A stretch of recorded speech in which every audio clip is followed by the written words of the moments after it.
Oi pessoal, tudo bem? Meu nome é Maria Clara, eu sou do terceiro ano do Colégio Marista Champagnat de Uberlândia e hoje eu tô aqui porque eu vou apresentar um trabalho interdisciplinar de português e literatura a respeito das escolas literárias.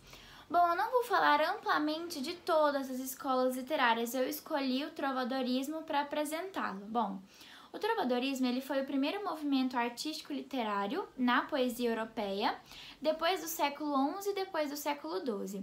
O trovadorismo ele era bem marcante devido às cantigas. Existiam as cantigas líricas e as cantigas satíricas.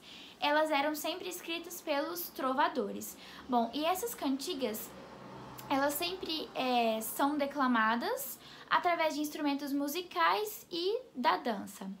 Bom, o trovadorismo, ele surgiu na época medieval, na Idade Média, depois do século XII. Só que essa época não existia ainda nos estados nacionais, porque a Europa, nessa época, ela era dividida em feudos. O que eram esses feudos? Eram propriedades dos suzeranos.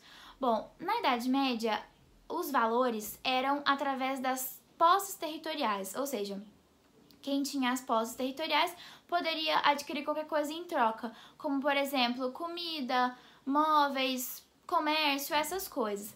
Só que o problema, muitas pessoas não tinham posses territoriais, então várias pessoas se revoltaram e teve muita guerra, muito conflito, muita invasão. Diante desses conflitos de invasões para ter as posses territoriais, eles decidiram, na época, fazer uma relação entre suzerano e vassalagem. O que era essa relação? Bom, o suzerano fornecia proteção, segurança, mantimentos para os vassalos e, em troca disso, os vassalos forneciam agricultura e também eles forjavam armas. Bom, mudando um pouco o contexto histórico, após a queda do Império Romano depois do século IV e V, a língua oficial da Roma, que era o latim vulgar, sofreu algumas modificações e nesse período surgiu algumas línguas novas, alguns idiomas novos, como o português, espanhol, francês, italiano, o neolatino e o catalão. Bom, aproveitando que a gente está falando sobre os idiomas, as cantigas, elas eram declamadas e escritas em outro dialeto, que era o provençal. Bom, por que o nome cantigas? Bom, primeiramente porque elas eram declamadas e, na maioria das vezes, com instrumentos musicais, como a flauta, a lira e a viola. E também com dança, se a pessoa quiser, para que ficasse mais dinâmico. Por que elas não eram escritas? Porque elas não eram entregues para os amores, as paixões da vida que eram realizadas as cantigas. Porque nessa época a população era analfabeta e não tinha impressão, então não tinha como, elas tinham que ser declamadas e eram poucas as pessoas que sabiam ler e escrever. Bom, como é que funcionava o processo das cantigas? Primeiramente tinha o trovador principal, que ele era o escritor das cantigas, o cavaleiro, que ele ia de corte em corte para propagar as suas cantigas em troca de dinheiro, fazer propaganda de si mesmo também, das cantigas juntamente. Tinha o jogral, que ele era o cantor popular, que ele sempre declamava as cantigas na época, e as baladeiras, que no caso eram as dançarinas. Nem sempre elas eram convidadas, só que as dançarinas, jogral e o cavaleiro, né, principalmente, deixava sempre as cantigas mais dinâmicas, mais românticas até. Aprofundando mais ainda nas cantigas, existem as cantigas líricas, que são as cantigas de amor e de amizade, e as cantigas satíricas, que são as cantigas de escárnio e maldizer. Bom, todas elas eram escritas pelos seus trovadores principais, como eu disse antes, e vamos lá. Primeiramente, a cantiga de amor. Ela era sempre escrita em primeira pessoa, onde o cavalheiro se declarava para sua dama, e não havia casos em que a dama se declarava para o cavalheiro, infelizmente. Bom, tem uma influência também nas artes do sul da França, depois do século XI até o século XIII, e sempre que a resposta aos cavalheiros era não, ficavam meio tristes, ficavam meio decepcionados, sentiram que falharam na vida e tudo mais.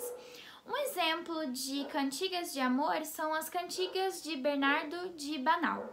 E mais uma coisa sobre as cantigas de amor é que a mulher era sempre idealizada, era sempre uma figura idealizada. Era pensada como um troféu que os cavaleiros simplesmente faziam suas cantigas e conseguiam esse troféu. Bom, as cantigas de amizade eram sempre declamadas por mulheres, essas sim as mulheres que faziam. Porque era um sentimento feminino onde a mulher estava com saudade do seu amigo homem, porque na maioria das vezes não eram amigos, eram praticamente amantes e namorados esses amigos. Claro, existiam os casos em que as mulheres iam se declarar para os seus amigos porque elas estavam tristes por não poderem vê-los e tudo mais, mas na maioria das vezes eram amantes ou namorados. Esse foi iniciado no sul da Península Ibérica também, e um exemplo de cantiga de amizade são as cantigas de Diniz. Bom, essas foram as duas cantigas líricas que existem, de amor e de amizade. Agora eu vou para as cantigas satíricas, que são de escárnio e de maldizer. As cantigas de escárnio sempre eram irônicas, com sentidos bem simples, eram indiretas e elas eram super tranquilas de se entender. Já as cantigas de maldizer eram sempre diretas, com palavrões, com palavras de baixo escalão, como por exemplo, não vou citar palavrões, mas era sempre agressão verbal e muitos xingamentos também.